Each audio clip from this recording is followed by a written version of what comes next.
Following years of tense relations, Turkiye and its former Gulf rivals have moved towards making amends. But what brought on the change of heart, and how will it impact the region? I'll break it all down here on Straight Talk.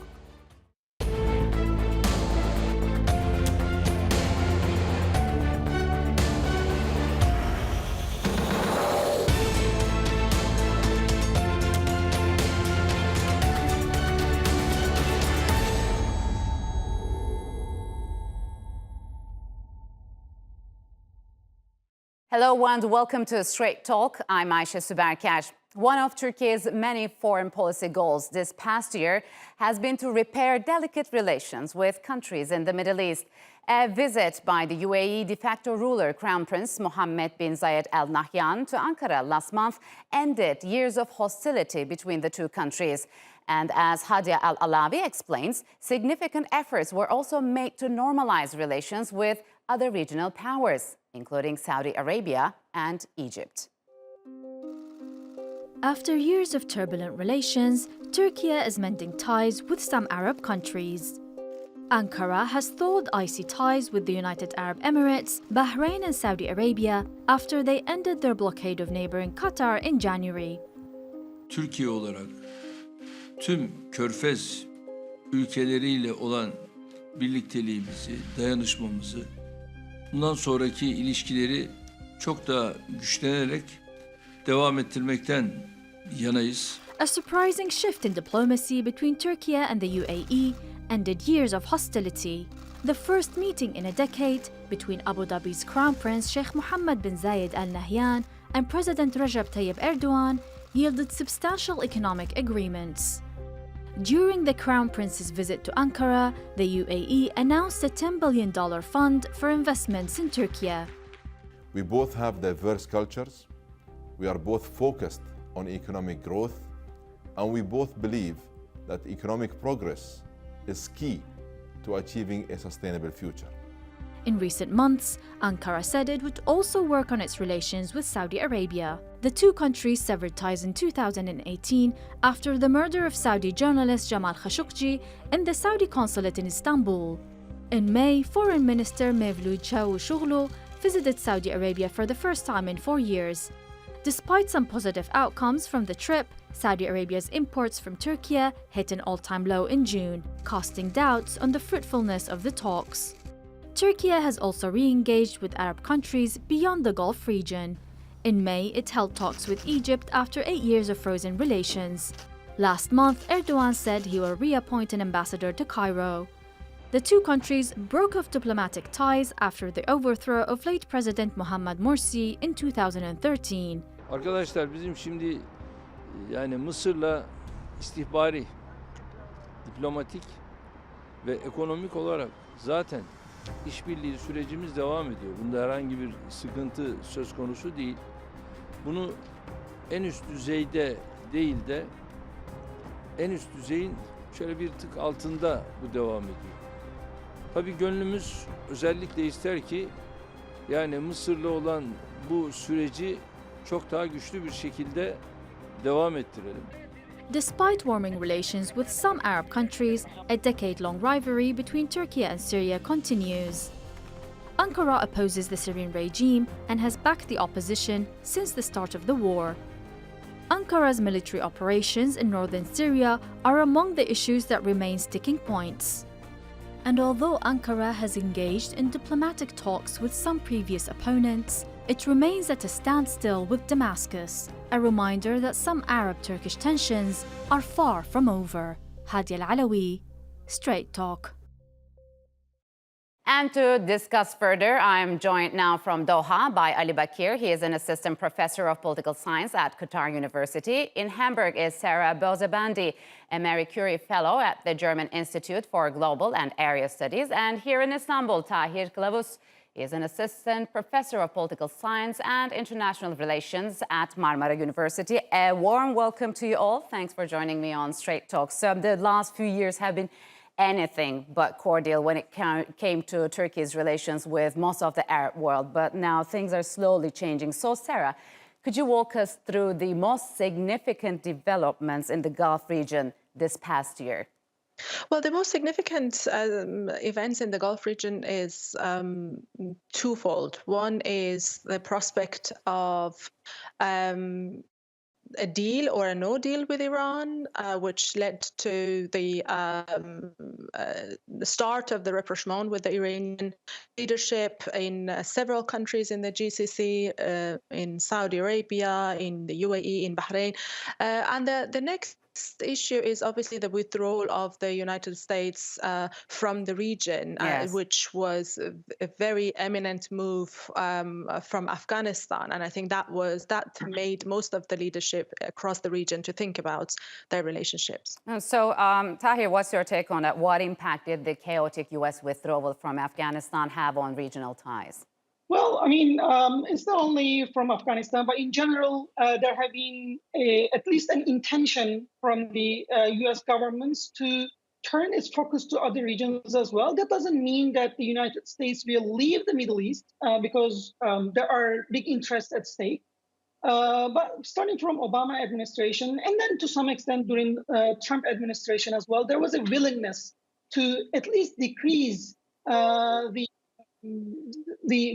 connections to the tensions in the Middle East. Mm-hmm. And as the United States is doing this, the regional powers are trying to fill that gap. And with this, both the Gulf countries, Saudi Arabia, UAE, Qatar, and at the same time, Turkey and Iran are trying to increase their influence. And this actually opens up an opportunity for the regional powers to have maybe like a reconsideration of the relationships between each. So, Ali, what's your take on that? What's the reason behind the gradual normalization of ties among Gulf countries as well as with Turkey?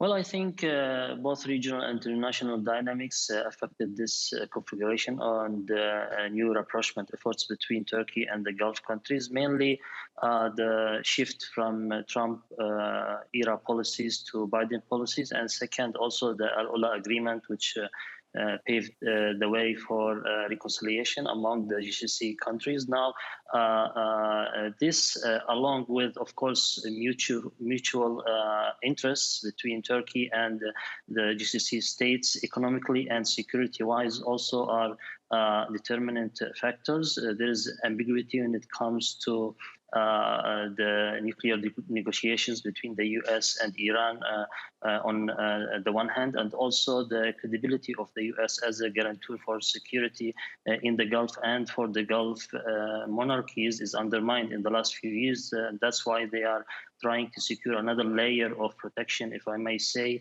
and this mainly comes from regional powers. So Turkey is obviously a valid option. From the Turkish perspective also, right now Turkey is economically interested in boosting the relations between itself and several GCC countries, including the ones that had bad relations in the previous period, such as UAE and Saudi Arabia. So we have obviously mutual interests and benefits between the two sides, which driving them to normalize the relations at the current situation. So, Sara, how has lifting of an embargo on Qatar helped Turkey to revisit its policies in the region? And could we say Qatar has played a facilitating role in this regard? Yes, the Qatari-Turkish axis have been quite strong across the region. They've made strong alliance. They have coordinated policies in various parts of the region. And indeed, since the normalization of the relationship between the apart from Oman, perhaps, the four other GCC members and Qatar, it has sort of opened up a new opportunity for Turkey to normalize relationship with the GCC, with the rest of the GCC. And obviously, this, to me, this is a very strong signal from the regional leadership that at the moment, working against one another is not going to resolve any of the regional issues. It's not going to be in favor of economic instability across various countries across the region. Therefore, a more coordinated normalization between different players across the region is inevitable. And we've seen that with Iran, with Israel, now with Turkey. So I see that overall as a positive development. So, Tahir, how has Turkey's improving, let's say, relations with Egypt and Saudi Arabia pushed the United Arab Emirates to reach out to Turkey? What was it? Was it the reason? So, first of all, we should think about what happened in the last 10 years. Like, since the beginning of the Arab Spring, the region has been into camps, and Turkey was a clear side on this like camp politics, let's say. And this didn't help to Turkey and other countries at the end of the decade either. So that's why Turkey has been pursuing at least some rapprochement with Egypt and Saudi Arabia, and being in the same camp with Egypt and Saudi Arabia. This also opens up some opportunities for UAE-Turkish relations as well. We shouldn't think Turkish relations with Arab countries independent of the relations within the Arab bloc as well. I mean, like, without Qatari, Emirati, and Saudi rapprochement, probably Turkey's efforts to have better ties with these countries would not be enough by itself. So this is happening in the regional level, and all these regional powers are actually reconsidering their positions because the last decade, with its ups and downs, had some difficulties, and probably they are trying to figure out some new ways for the next. So, Ali, would you agree? I mean, do you believe that the regional countries are capable of mending their ties or solving their problems without any foreign mediation or intervention? Do they have this will this time? Well, honestly, I believe yes, they can do this if they have the will, of course. But on the other hand, I believe that conflicts is the main norm in the region, unfortunately, for the last at least 5-6 decades. So, of course, normalization efforts currently is a positive step. It should be encouraged. But I think that if not supported by foreign initiatives, international initiatives, most probably these efforts will be tactical, because, as I said before, the relations among the countries and between the regional countries is highly affected by the international environment, especially the U.S. Policies in the region. And that's why any change in the U.S. might also affect the current normalization efforts. Another Trump might reverse the current normalization efforts, unfortunately. So let me continue with you before bringing Sara. How would normalized relations with Saudi Arabia, Ali, this is for you, and the UAE impact the trajectory of Ankara-Cairo ties? And what are the challenges specifically related to Turkiye-Egypt relationship? What are the challenges for Turkey-UAE relations? I think that to sustain the current normalization process is a challenge in itself, as I said, because it is very rare to sustain positive relations among the countries of the region, as experience and historic experience shows. With the exception of the alliance between Iran and the Assad regime, there are no long-standing relationship in the region. Now, one exception in the last decade was the Turkey-Qatar alliance. Right now, both camps, if I may say, Turkey and the Arab countries, are testing each other. We will see to how much they will be able to sustain this positive momentum and maybe strengthen their bilateral and trilateral or multilateral relations. I think that the Iranian nuclear issue is a test also for both sides, because the GCC countries might expect some security assurances in the future from Turkey regarding this issue. Also, Turkey is expecting economic benefits from its possible security role in the region. So right now, is this de-escalation environment is providing benefits for both sides to test each other's and probably to build the prospect on that. Yes, if they could sustain this positive tone. So, Sara, we have seen Turkey and Egypt plus the United Arab Emirates back rival factions in Libya and stand on the opposite sides in the Syrian, Iraqi, and Eastern Mediterranean disputes. How would they get past their ideological and political differences this time? It would not happen over the time, obviously. These are, fundamental differences, and it takes a while for these issues to be resolved. As you rightly mentioned, there are quite a few examples that these differences have gone on the way of the bilateral relationships between specifically the UAE and Turkey. But as Tahir also rightly mentioned, it takes two to tango. So Turkey's effort to normalize relationship with the GCC would not have been fruitful if there was not a willingness from the other side.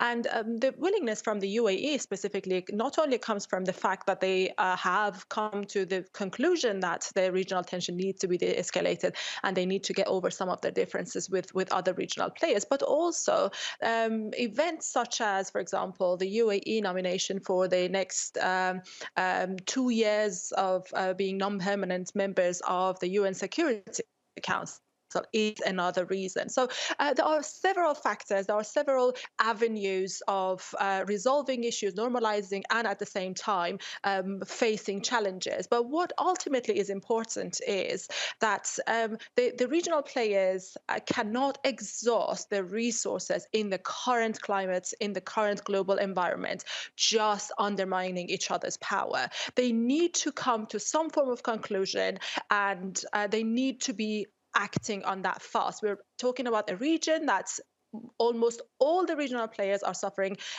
with and struggling with some sort of socioeconomic threats. There are military threats across the region. There is the and not one to add to these issues. So I would generally expect some mutual effort to resolve other regional differences, but not going to happen over the night. So Tahir, I saw you nodding. Would you agree with Sara? And could these economic openings provide the first step towards resolving their political disputes in the future? Yeah, definitely. She's definitely right. Things are, so on the one hand, it's great, or it's a good effort that these countries are trying to sear their ties. But at the same time, it's not going to happen tomorrow. It's going to take time, because the severity of relationships did not happen overnight either. So it took time, and it's going to take time again. And definitely economic relations are going to be a big step for that, because there are still so many political differences between the major actors in the region. When it comes to GCC, they are divided, but at the same time, there are some differences on their opinions on Libya, Syria, Egypt, etc. On the other hand, we are talking about country-level big politics, but there are other actors that are not states. There are different movements, there are different groups that Turkey, Qatar, or UAE have been working in different Arab countries. These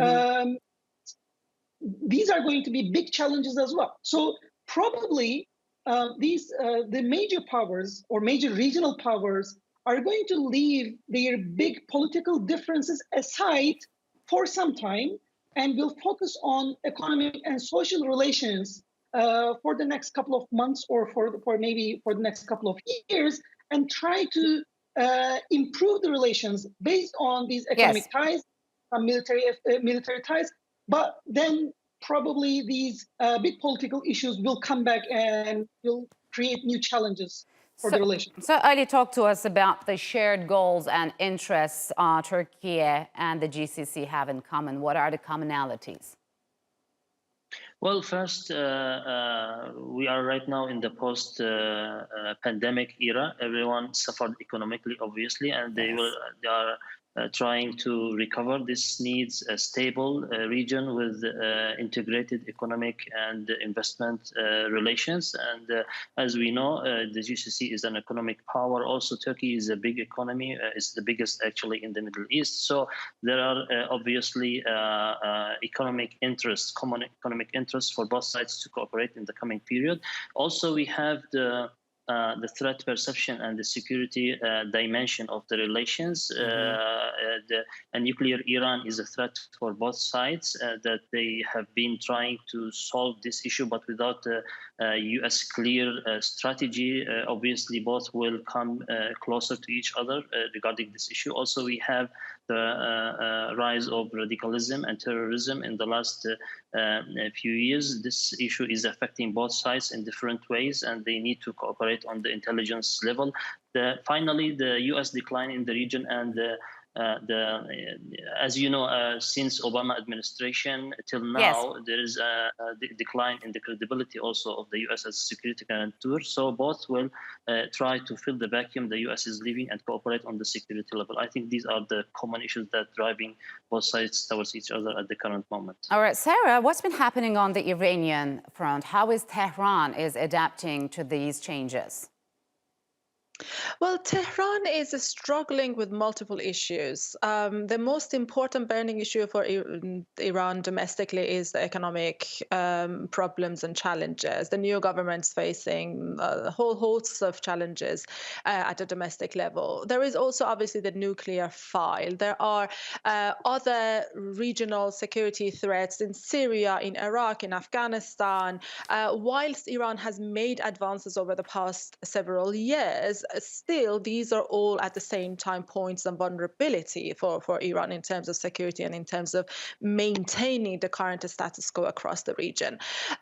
For Tehran, obviously, Turkey has been an important neighbor. There are historical ties. There are several deeply integrated cultural, religious, language, ethnic, economic, you name it, links between the two countries. So, Tahir, what happens if nuclear talks between Iran and the Western powers collapse? Well, I hope it doesn't. I'm not expecting that there will be multiple nuclear powers in the region in the next 10 years or something. I mean, anything can happen, but it's not very likely.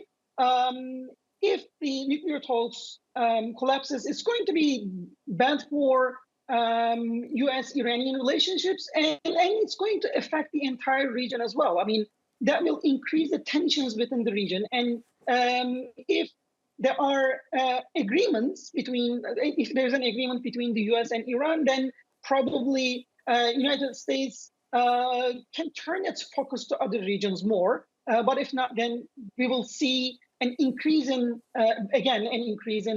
U.S. involvement in the region. So both for Iran and probably for the other powers in the region, it's probably better if there is an agreement at the end. Yeah, speaking of other powers in the region, Israel stands there. So, Ali, President Erdogan has recently received members of the Jewish community in Turkey and the Alliance of Rabbis in the Islamic State.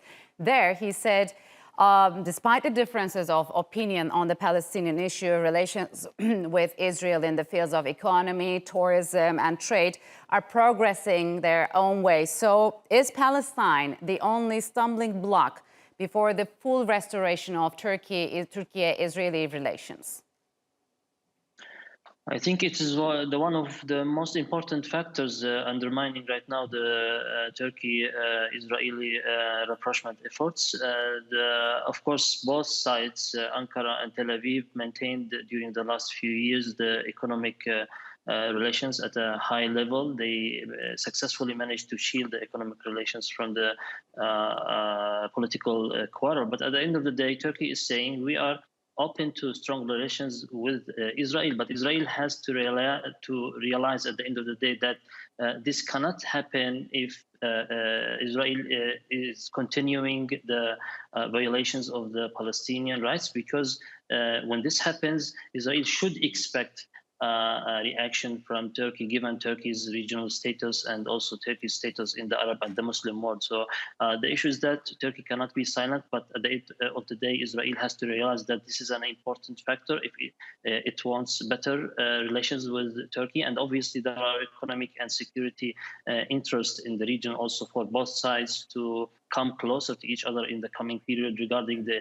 whether when it comes to the nuclear issue, whether it comes to the security and stability in the region, or whether it comes to the Eastern Mediterranean, because we know that Israel needs to export its gas, and without a valid pipeline option, which is mostly running through Cyprus and Turkey, then Israel will not be able to export its gas. So I think that there are strong interest between the two countries, but the only issue that undermining the rapprochement effort and the relation, and has been for the last 10 years, is the Palestinian issue. All right, Ali, Sara, and Tahir, unfortunately, we'll have to leave it here. Thank you very much for joining us on Straight Talk. And that's all for this edition of Straight Talk with me, Ayşe Süberkaş. Next time, we evaluate the prospects and potential challenges for Libyan elections. Plus, what will it take to rebuild trust after over a century of rivalry between Turkey and Armenia? If you've got any comments, follow us and tweet us at Straight Talk TRT. Also, don't forget to subscribe to our YouTube channel. Until next time, take care and goodbye.